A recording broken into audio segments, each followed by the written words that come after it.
여러분 주님의 이름으로 환영합니다. 오늘 이 시간에도 한국의 날씨는 춥고 그렇지만은 또 뉴질랜드는 여름을 맞이해서 상당히 따뜻하고 그런 시간이 되리라고 생각합니다.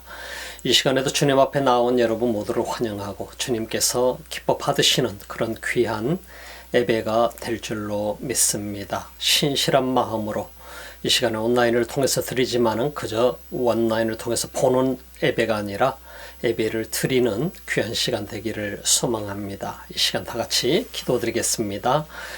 사랑해 주님 감사합니다. 이 귀한 시간도 우리 주님 앞에 우리 모두 나옵니다. 온라인을 통해서 비록 스크린 앞에 우리 모두가 섰지만은 우리 주님 받으시고 기뻐하는 그런 신실한 우리의 심령이 되게 하옵소서. 주님 안에서 드리게 하옵소서. 예수님 이름으로 기도드립니다.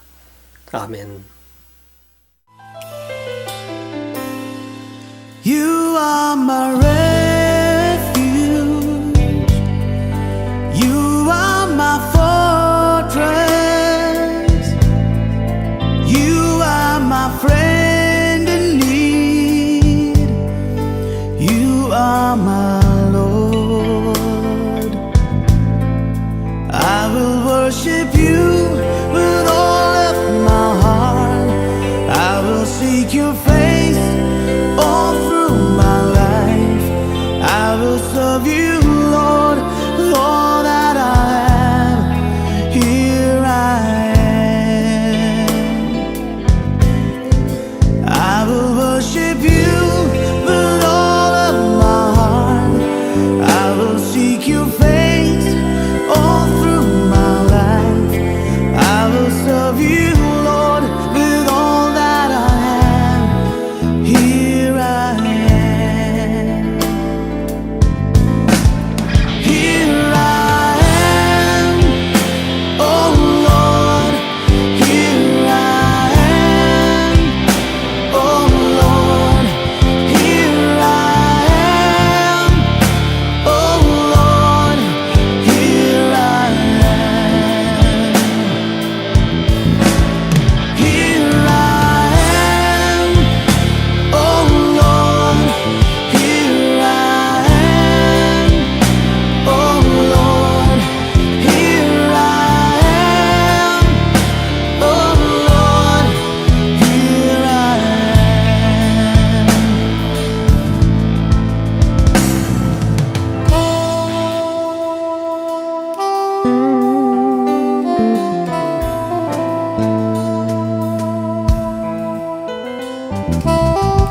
같이 하나님의 말씀 보시겠습니다. 사도행전 18장 12절부터 17절 말씀입니다.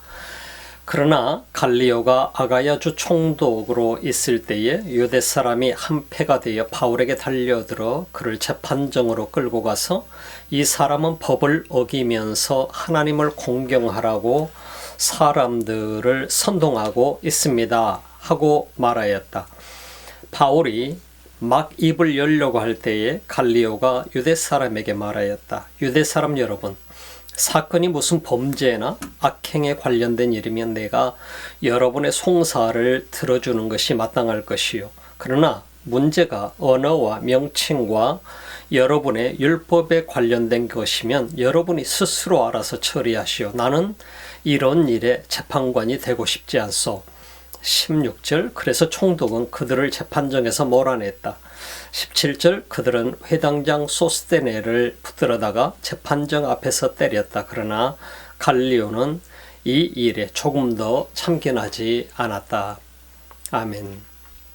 오늘 믿음의 여정 48번째 시간을 맞이합니다. 믿음의 여정은 어떤 여정일까? 믿음의 여정은 곧 하나님의 뜻을 바라보고 그 뜻을 향해서 묵묵히 걸어가는 그러한 삶이 믿음의 여정이라고 볼 수 있을 것입니다. 하나님의 뜻을 수행하면서 하나님의 인도하심을 받아서 살아가는 사람, 참 쉽지 않는 인생인 것이죠. 바울의 2차 전도 여행은 이처럼 오늘날의 시리아의 맨 끝부분에 있는 수리아 안디옥 교회를 출발을 해서 바로 그의 고향 바로 길리기아 다소를 거쳐서 지금의 터키 지방을 육로를 통해서 가게 됩니다. 그러면서 1차 전도 여행 때 세워놨던 교회들을 돌아보면서 에베소까지 가서 하나님의 부르심을 받게 되고 그는 트로이에서 배를 타고 마케도냐로 환상을 보고 마케도냐를 향해서 떠나게 되었습니다. 마케도냐를 향해서 갔었고 그 마케도냐에서 선교 사역을 진행을 해 나가지만은 주님이 보여준 환상을 따라서 갔지만은 그 환상을 따라서 간 그 지역에서조차도 역시 핍박은 계속되었고 빌립보에서는 많은 매를 맞게 됐었습니다. 마케도냐 지역의 사역을 그는 접하다가 피신을 해서 아덴 지역까지 오게 됩니다. 바로 이 아덴 지역을 통해서 바로 고린도까지 오게 되고 그 고린도에서 복음을 전하다가 그리고 다시 그의 사역은 갱그리아 항구에서 배를 타고 에베소를 거쳐서 그리고 다시 바로 우리가 잘 알고 있는 것처럼 가이사라 지역으로 오게 됩니다. 지금의 이스라엘의 가이사라 지역으로 와서 그 가이사라 지역에서 에루살렘까지 와서 에루살렘에서 다시 자신을 파송한 시리아 안디옥까지 가는 그러한 여정으로 이어지게 되고 그 다음에 3차 전도 여행으로 이어지게 되는 것을 우리가 볼 수 있습니다. 이처럼 험난하고 어마어마한 기간이 걸리는 과정 속에서 그리고 굉장히 많은 어려움과 고통이 따르는 이런 시간들, 매를 맞기도 하고 핍박은 계속되고 이러한 험난한 과정을 갈 수 있었던 바로 그 동력은 무엇일까? 여러분 한번 생각해 본 적이 있나요? 하나님의 뜻을 따라서 가게 된다고 한다면 모든 것이 순탄하고 꽃길과 같은 것일 것 같은데 전혀 그런 길이 아니었었다라고 하는 것을 보면은 우리는 무슨 생각을 해볼 수 있을까요? 주님의 뜻을 따라서 간다라고 하는 것은 결코 쉬운 일이 아니구나 하는 것을 깨닫게 되지요. 예수님께서는 물론 우리에게 그렇게 말씀하셨었지요. 우리가 주님을 따라간다라고 하는 그 길이 얼마나 험한 길인가 하는 것을 말씀하실 때에 그것을 바로 십자가를 지고 따라가는 길이라고 주님은 우리에게 말씀을 하신 것을 우리가 볼 수 있습니다. 바울이라고 하는 사람도 역시 한 인간에 불과했었습니다. 바로 그 한 인간이었던 바울을 주님이 만나주셨고 불러주셨고 그리고 그 바울이 주님 앞에 순종하면서 나가고 있지만은 바울이라고 해서 어떤 바울에게 대단한 열정이 넘쳤었고 바울 자신에게 대단한 능력이 있어서 이 길을 갈 수 있었을까요? 주님이 부르시는 길을 간다라고 하는 것, 주님의 뜻을 따라서 간다라고 하는 것, 사명을 따라서 간다라고 하는 것은 대단히 어려운 일 중에 하나였던 것을 우리가 보게 되면 모든 사람이 모든 그리스도인들이 이 땅에서 살아가면서 그야말로 주님의 부르시는 그 사명의 길을 가는 길은 결코 만만치 않은 길임을 우리가 볼 수 있게 됩니다. 곧 한마디로 얘기해서 십자가의 길이 아니고서는 불가능한 길임을 보게 되죠. 어떻게 우리 인간이 이렇게 그 십자가의 길을 갈 수 있을까요? 이렇게 험난한 길을 갈 수 있을까요? 어떻게 우리 인간이 이처럼 사명에 붙들려서 살아갈 수 있게 될 것인가? 주님께서는 모든 그리스도인을 부르게 될 때에 모든 사람 각자에게 주님이 주신 사명이 있는 것을 우리는 분명히 알고 있습니다. 그럼에도 불구하고 우리는 나 자신만을 위해서 열심히 살다가 이 세상을 떠나는 것은 쉬운 일 중에 하나일 것입니다. 그러나 이 땅에 주님이 나를 보내시고 맡겨주신 사명을 위해서 살다가 세상을 떠날 수 있다라고 하는 거, 하나님 나라에 갈 수 있다라고 하는 거 쉬운 일 아니에요. 어려운 일이지요. 여러분들은 과연 어떻습니까? 어떤 생각으로 살아갑니까? 자기 자신을 결코 내려놓지 않고서는 불가능한 일이지 않습니까? 그래서 자기 자신을 내려놓고 주님이 지셨던 그 십자가를 지고서 따라가지 않는 한은, 자기 십자가를 지고 주님을 따라가지 않는 한은 불가능한 일이라는 사실을 성경은 우리에게 예수님께서 분명하게 말씀해 주고 있는 것을 보게 됩니다. 한 지인 목사님께서 제게 보내준 그 예화 가운데 그런 얘기가 있었습니다.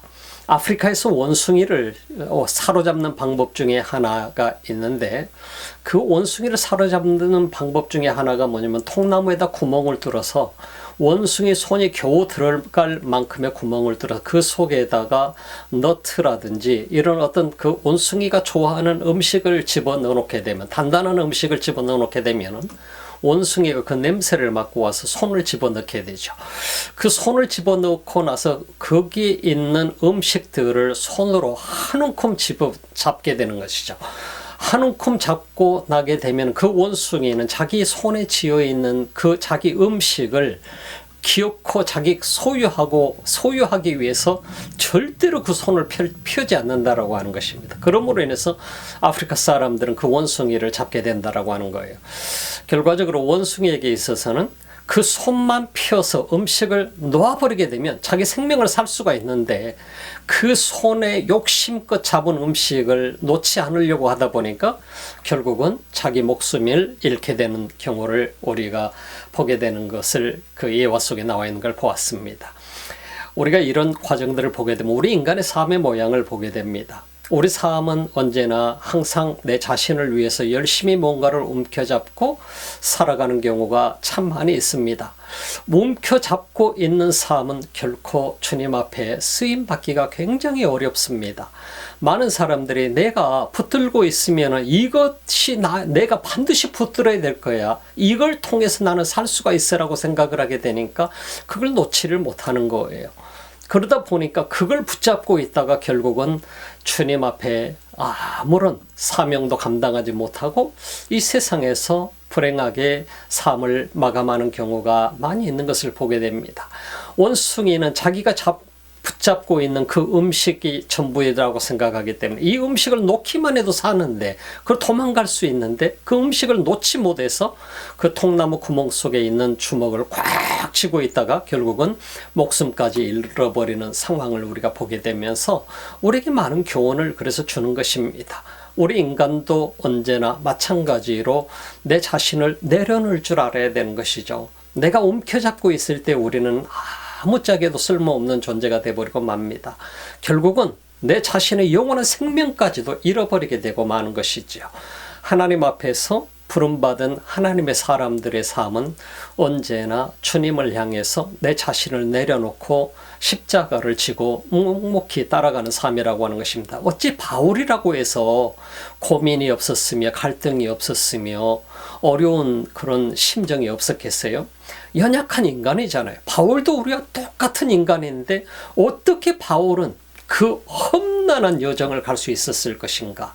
생각해 보면은 참 놀라운 일이지 않습니까? 우리 한 사람 한 사람은 도무지 할 수 없는 그런 일. 바울은 도대체 나처럼 똑같이 평범한 사람임에도 불구하고 그가 마지막 자기 인생을 다할 때까지 사명을 다할 수 있었던 그것은 자기 자신을 내려놓았기 때문이죠.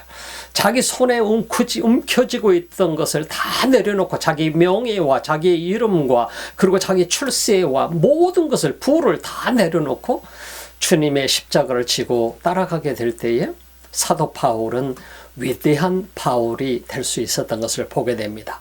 그런데 우리가 이런 사도 바울을 보다 보게 되면 때로는 놓치는 것이 있어요. 우리가 사도 바울을 받으면 바울 정말 위대하다. 정말 당신은 당신의 손을 펼치고 당신 자신을 내려놓고 위대한 바울이 되었어. 이렇게 볼 수 있지만 다른 한편에서 보게 되면은 우리는 바울 뒤에서 일하시는 하나님을 볼 수 있어야 돼요. 우리가 바울 뒤에서 지금 일하고 계시는 그 하나님, 내 손을 펼쳐놓고 모든 걸 내려놓고 주의 십자가를 지고 따라가는 그 바울을 이끌으시는 그 주님을 보게 될 때 우리는 참으로 위대한 하나님의 은혜를 느낄 수 있게 되는 것이죠. 이 땅을 살아가는 하나님의 사람들, 지금까지 살아왔던 하나님의 사람들의 모든 믿음의 여정 속에서 언제나 우리가 볼 수 있는 것은 그 사람 뒤에서 묵묵히 일하시는 하나님을 바라보는 것이죠. 주님을 바라보게 될 때 우리는 참 큰 감동이 있고 은혜가 우리 삶 속에 있는 것입니다. 우리도 지금 이 순간까지 올 때까지 우리의 삶 속에서 우리가 항상 놓치지 말아야 되는 것은 내 뒤에서 일하신 하나님, 내가 잘나고 내가 똑똑해서 오늘 이 날까지 왔노라가 아니라 내 뒤에서 일하고 계시는 그 하나님 때문에 여기까지 왔다라고 하는 사실을 고백하지 않을 수가 없는 것이에요.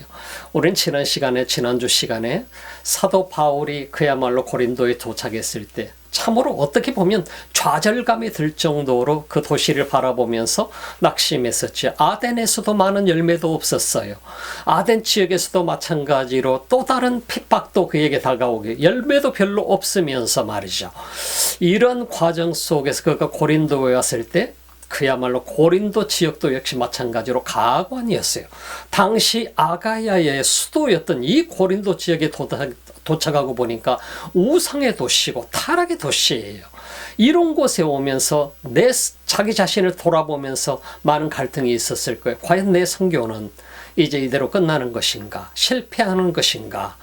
참 바울 속에 다가왔던 그 좌절감은 이루 말할 수 없었을 것입니다. 그러나 그럴 때 비로소 바로 하나님께서 그에게 다가오셔서 그를 격려해 주셨던 것을 우리가 보지 않습니까? 바로 그에게 두려워하지 말아라. 두려워하지 말고 잠잠하지 말고 그리고 말씀을 전해라 하는 Don't be afraid라고 합니다. 그래서 두려워 말아라. 그리고 나서 Don't be quiet. 조용해하지 말아라. 잠잠해하지 말아라. Speak라고 합니다. 말을 전해라는 것입니다. 저처럼 바울을 향한 주님의 격려는 바울이 어느 곳에 가서 어떤 여건 속에 있든 어떤 형편 속에 있든 어떤 핍박 속에 있든 주님이 보여주셨던 것은 바로 내가 너와 함께하고 있다는 것이었죠. 그래서 두려워할 필요 없다. 두려워 말거라. 그리고 잠잠하지 말거라. 계속해서 말씀을 전해라. 주님은 그에게 사명을 다할 것을 요청하신 것을 보게 되면서 격려해주고 계시는 것을 우리가 보게 됩니다. 바울로서는 자신의 연약함을 언제나 너무나도 잘 알고 있는 사람이죠. 그에게도 육체적인 가시도 있었고 그 자신이 때로는 굉장히 많은 혼란 속에 있기도 했었고 고린도에서 특히나 절망 속에 빠질 수도 있었습니다만 그러나 그럼에도 불구하고 주님은 그의 격려자로 나셔서 지금 이 순간까지 너 혼자 온 게 아니고 내가 너와 함께 하고 있어. 걱정하지 마. 계속해서 일을 해 하는 것이었어요. 오늘 이 순간에도 우리 모든 그리스도인을 향해서 믿음의 여정을 가고 있는 하나님의 사람들을 향해서 주님께서 말씀하고 계시는 것도 우리에게 동일한 요청인 것을 우리가 볼 수 있습니다. 지금 네가 오는 이 모든 과정이 믿음의 여정, 내가 너와 함께 하고 있어. 내가 너를 격려해 줄 거야. 내가 너를 붙잡아 줄 거야. 아무도 너의 목숨을 해하지 못하게 될 거야. 비록 네가 고난을 받는다 할지라도 내가 다 보고 있어. 너는 나와 함께 하고 있는 거야. 주님의 그 격려는 참으로 바울에게 놀라운 능력의 사람으로 만드는 그런 과정이 되었던 것을 보게 됩니다. 그래서 바울은 고린도에 머물러서 바로 이 갱그리아 지역까지 그리고 아가야에 지역의 골고루 지역까지 굉장히 많은 복음을 전했던 그런 역할들을 했던 것을 보게 됩니다. 물론 바울은 거의 고린도 지역에서 머물면서 했습니다만 바로 우리가 잘 알고 있는 것처럼 우리가 디모데와 실라가 여러 지역을 다니면서 복음을 전했었던 것으로 여겨지게 되게 됩니다. 오늘 이 본문 속에서 보게 되면 그러나 갈리오가 아가야주 총독으로 있을 때 갈리오라고 하는 사람이 등장하게 됩니다. 갈리오가 아가야 지역의 총독이 되었다. 이 아카야 지역의 총독이 된 해가 언제냐면 AD 51년 7월 1일이 이가 총독으로 부임했다라는 역사적인 기록이 있습니다. 그래서 AD 51년 7월 1일에 바로 그가 총독이 되었습니다만, 아가야의 총독이 되었습니다만, 이가 어디 출신인데 이런 사람이 됐을까 하는 거 궁금하지 않나요? 바로 이 사람의 본명은 어떤 사람? 마르쿠스 안네오스 노바토스라고 하는 사람이에요. 마르쿠스 안네오스 노바토스는 어디 출신이냐면 스페인 출신이에요. 스페인 출신인데 바로 그 루카우스 안네오스 세네카는 자기 형이에요. 이 사람은 굉장한 정치가고 스토학파의 철학자고 그러면서 희곡 작가였어요.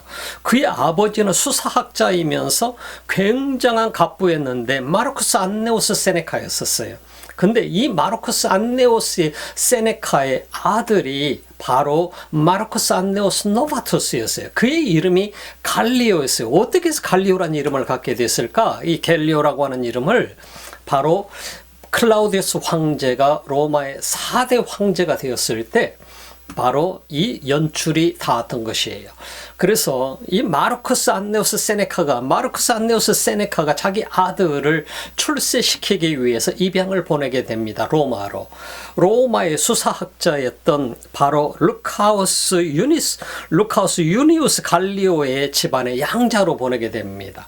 그 양자로 보냈는데 양자로 보내면서 엄청난 그 재력을 가진 자기 아버지가 바로 이 모든 영관주를 키웠겠지요. 그리고 나서 아카야 지역의 총독으로 AD 51년 7월 1일 날 취임하게 만들게 된 것을 보게 되지요. 참 당시에도 이런 돈의 힘은 대단했던 것으로 보게 됩니다.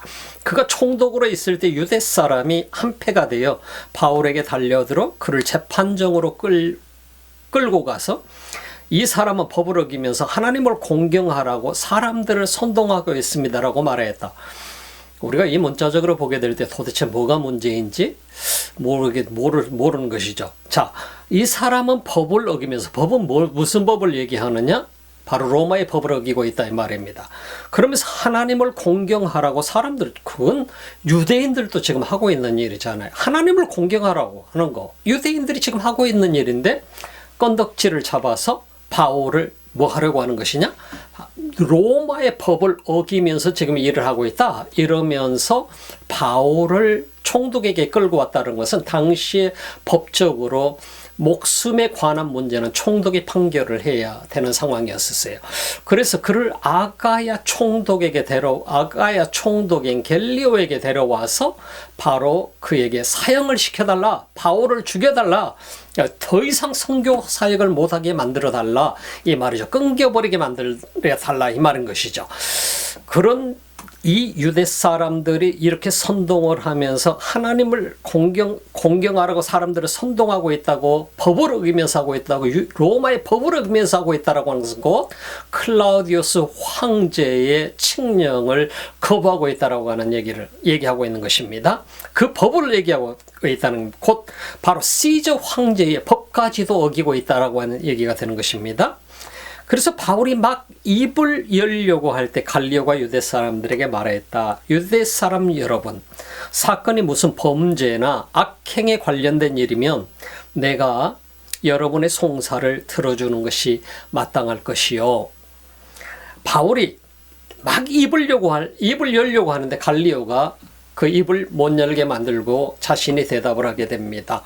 유대 사람들에게 당시에는 재판을 하게 될 때 바로 피고와 원고가 서로 마주보게 만들어 놓고 재판정에서 재판을 하게 됩니다. 그래서 한 사람이 고발을 하면 한 사람은 변호를 하게 되어 있습니다.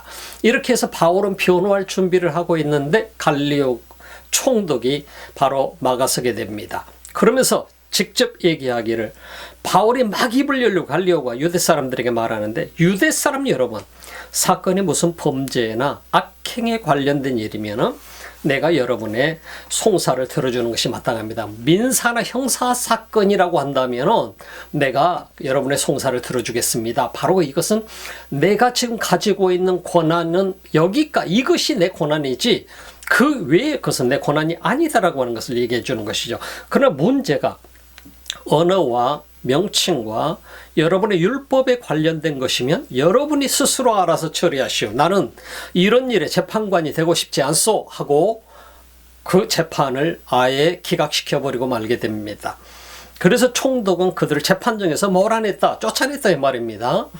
재판정에서 쫓아내버리고 말았어요. 우리가 이 갤리오 총독은 역사적으로 굉장히 그 기록 속에 보게 되면 어떻게 보면 굉장히 양심적인 그런 총독이었던 것으로 기록이 나와 있었습니다. 굉장히 양심적이고 분명한 사람이었던 것을 보게 됩니다. 오늘 이 상황 속에서도 보게 되면 어쩌면 군중들의 힘을 얻기 위해서 아마 이 갤리오 총독도 로마 사람들의 어떤 서포트를 받기 위해서, 이 사람들이 유대 사람들의 서포트를 받기 위해서 유대인들의 편을 들어줬을 수도 있을 것입니다. 그럼에도 불구하고 갤리오 총독은 더 이상 유대인들의 편을 들어주지 않아 상당히 많은 유대인들의 당시에 있었던 것으로 여겨집니다만, 유대인들의 편을 들어주지 아니하고 그 자리에서 이 일은 내 일이 아니다, 내가 관여할 일이 아니다, 그러면서 유대인들을 쫓아내버리게 됩니다. 내가 재판할 일이 아니다. 그들은 회당장 소스테네를 붙들어다가 재판정 앞에서 때렸다. 그러나 갤리오는 이 일에 조금 더 참견하지 않았다. 갤리오 총독이 부임하기 전 약 8, 9개월 동안을 사도 바울은 고린도 지역에서 사역을 하고 있었던 것으로 여겨지게 됩니다. 고린도 지역에서 1년 반 동안을 사역을 했으니까 그 가운데 8, 9개월 거의 한 반 정도, 그의 사역의 반 정도를 고린도 지역에서 사역을 하고 있을 때 얼마나 많은 유대인들이 불평불만을 가지고 있었는가 하는 것을 우리가 생각해 볼 수 있습니다. 바울이 복음을 전함으로 인해서 그 지역의 사람들이, 상당히 많은 사람들이 주님 앞에 돌아오게 되고, 그리고 예수 그리스도를 믿게 되고 구원받는 사람들의 숫자가 더하게 되고, 그러면서 고린도 교회가 든든히 서가게 되는 모습들을 바라보면서 이들의 불만은 극도에 달했었던 것을 보게 됩니다. 그래서 그들은 바울을 없애야 되겠다는 계획 가운데에 바로 바울을 끌어다가 갤리오 총독 앞에 내세웠던 것을 우리가 보게 돼요. 그러나 갤리오 총독은 너무나도 분명한 사람이었습니다. 그 사람은 자기 자신의 어떤 명예나 자기 자신의 어떤 이권이나 사람들의 눈치를 보면서 정치를 하는 사람이 아니었던 것을 우리가 보게 되죠. 분명하게 클리어하게 그들에게 내가 해야 될 일과 아닌 것을 분명하게 얘기했었고, 바로 그것은 내가 민사 형사적인 문제라고 한다면 내가 관여하겠지만 여러분들의 고소권은 이 자리에서 기각합니다. 이 재판정에서 나가시오 하고 그들을 쫓아보냈던 것을 우리가 보게 됩니다. 이 백그라운드 가운데서는 우리가 볼 수 있는 부분들이 있어요. 이 백그라운드 왜 갤리오 총독이 이런 행동을 보냈었을까? 어쩌면 갤리오 총독은 유대인들에 대한 굉장히 좋지 않는 그런 감정을 가지고 있는 사람이었을 수도 있어요. 그런다고 갤리오 총독이 기독교 편 들어준 것도 아니고 바울의 편을 들어준 것도 아니죠. 유대인들의 이런 태도에는 상당히 많은 로마에서의 문제 사건을 우리는 주목해 볼 수가 있어요. 클라우디우스 황제는 자신이 황제로 취임했을 때요, 굉장히 유대인들에게 호의를 베풀었었던 황제 중에 하나였었어요. 그래서 유대인들의 간섭과 그들의 종교적인 행위가, 모든 종교적인 행위라든지 이런 모든 것들은 자신들의 율법대로 행하고 가르치고 하는 것을 로마의 모든 영역 안에서 그들에게 허락을 해줬어요. 자유롭게 할 수 있도록. 그렇게 했는데 AD 49년에 바로 유대인들이 자신들에게 허락해 준 이 엄청난 바로 특권을 가지고 폭동을 일으켰어요. 그래서 그 폭동을 일으킴으로 인해서 클라우디우스 황제는 로마에서 모든 유대인들을 추방을 시켜버리고 마물게 됩니다. 그 추방당했던 사람들이 지금 어디로 왔습니까? 헬라 지역이었던 바로 이 고린도 지역뿐만 아니라 이 아가야 지역뿐만 아니라 수많은 지역으로 흩어져서 로마에서 쫓겨나서 바로 그들이 나왔는데, 지금 와서 보니까, 총독이 되어서 와서 보니까 지금 유대인들이 고린도 이 아가야 지역까지 와가지고 지금 자기들끼리 또 싸우고 있는 모습을 보게 됩니다. 그런 모습을 보면서 분명하게 선을 긋게 되죠. 그것은 바울의 편을 들어준 것이 아니라 정치적으로 더 이상 여기서 문제를 일으키지 말 것을 요청하는 것입니다. 그래서 그 문제는 당신들이 해결해야 할 문제지 내가 총독으로서 해결해야 될 문제가 아니다고 분명하게 선을 긋게 되는 것을 보게 되죠. 그러므로 인해서 사도 바울은 거기서 자유함을 얻게 되고 무죄 판결을 받게 되고 말았습니다마는, 거기에 한 사람의 희생자가 등장하게 됩니다. 바로 그들은 회당장 소스테네를 붙들어다가 재판정 앞에서 때렸다라고 얘기했습니다. 그들은 누구를 얘기합니까? 아마 유대인들은 아니었던 것으로 보게 되죠. 유대인들이 유대인 회당장을 데려다가 때렸겠어요? 아니죠. 그 재판을, 바울을 끌어가는 장면을 바라보고 수많은 헬라 사람들이 같이 재판정에, 갤리오 총독이 재판하는 그 재판정에 몰려왔었던 것을 보게 됩니다. 그러면 헬라 사람들은 지금 유대인들에게 좋은 감정을 가지고 있을까요? 아니었을 것입니다. 그렇다고 한다면 누가 바로 이 소스테네를 끌어다가, 회당장의 소스테네를 끌어다가 때렸을까? 저는 그렇게 봅니다. 이 성경 속에서 드러낸 소스테네를 끌어다가, 회당장을 끌어다가 때린 것은 바로 헬라 사람들이라고. 헬라 사람들은 늘 바라보면서 유대인들에 대한 불편한 감정을 드러낼 수밖에 없었어요. 왜냐하면 유대인들은 언제나 자신들은 선택받은 민족이고 선민이고, 그리고 헬라 사람들은 이방인이라 취급을 하면서 헬라 사람들을 사람 취급 안 했던 것을 보게 되죠. 불결한 사람이라고, 참으로 정결치 못한 인종들이라고 생각했었던, 취급을 했었던 유대인들을 바라보면서 불만을 가지고 있다가 갤리오 총독이 분명히 선을 끄는 모습을 보면서, 갤리오 총독은 우리 편이구나 하는 사실을 바라보면서 유대인이었던 유대교 회당의 회당장 소스테네를 끌어다가 바로 그를 때리는 장면을 우리가 보게 됩니다. 그럼에도 불구하고 바로 총독은 아무 그 문제에 대해서 관여치 않아 버리고 바로 묵인해 버렸던 것을 우리가 주목을 해 볼 수가 있게 됩니다.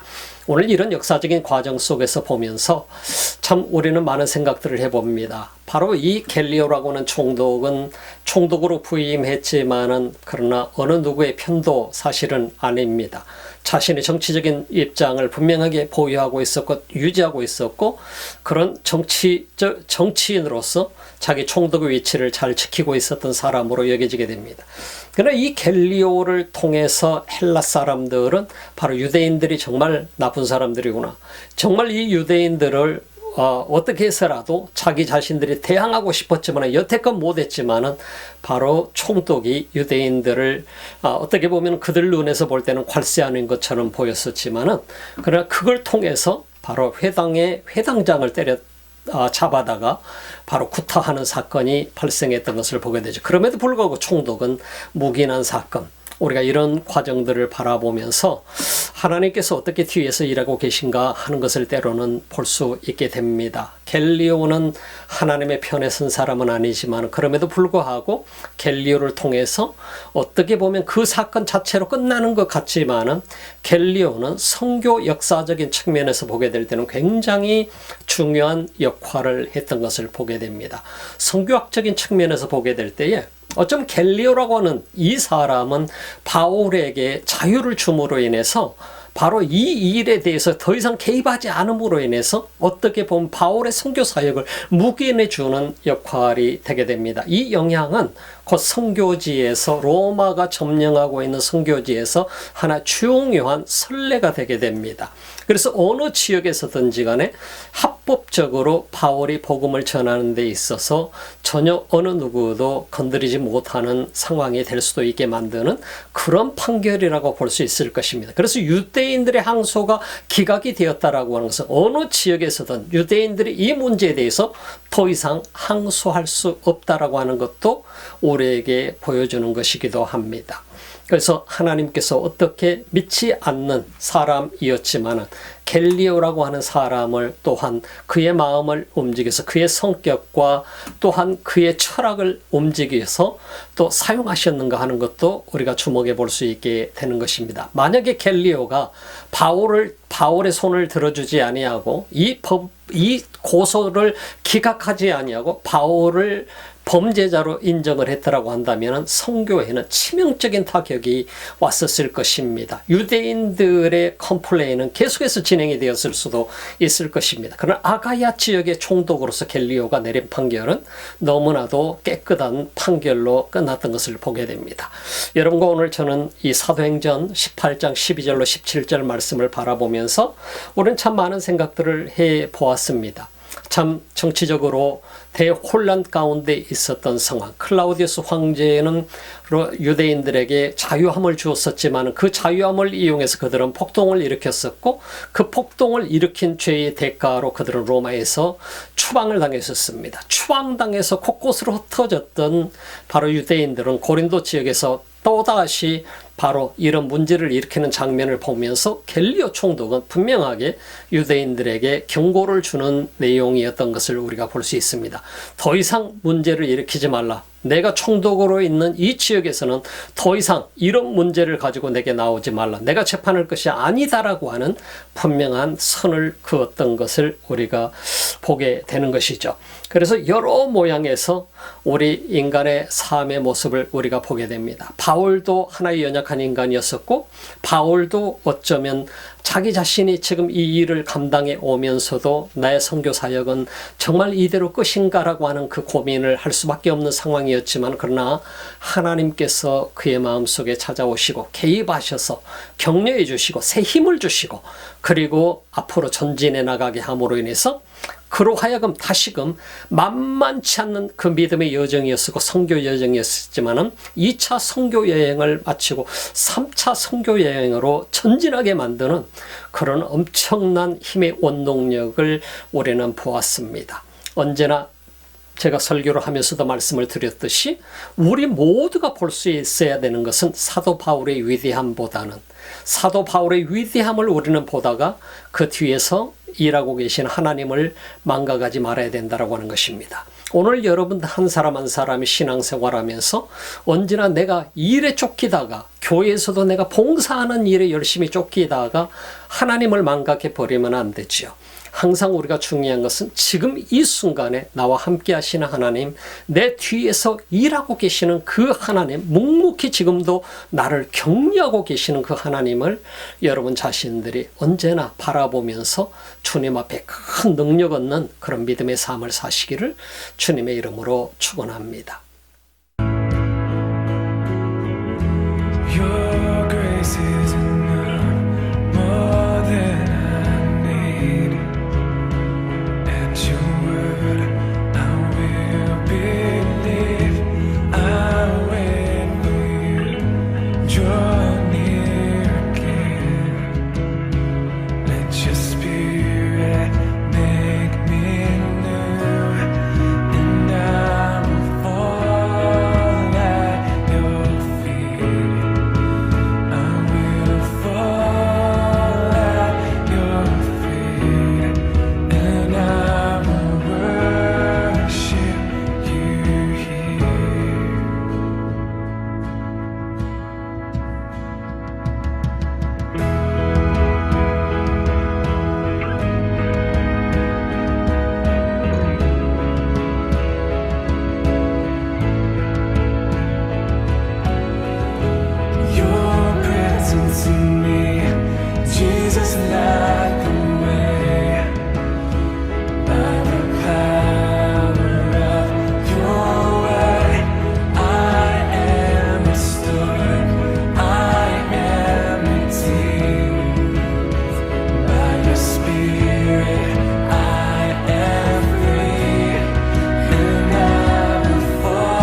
사랑의 주님, 이 귀한 시간에도 하나님 앞에 예배드리며 우리 주님 앞에 온라인을 통해서 예물을 올려드리는 하나님의 사람들이 있습니다.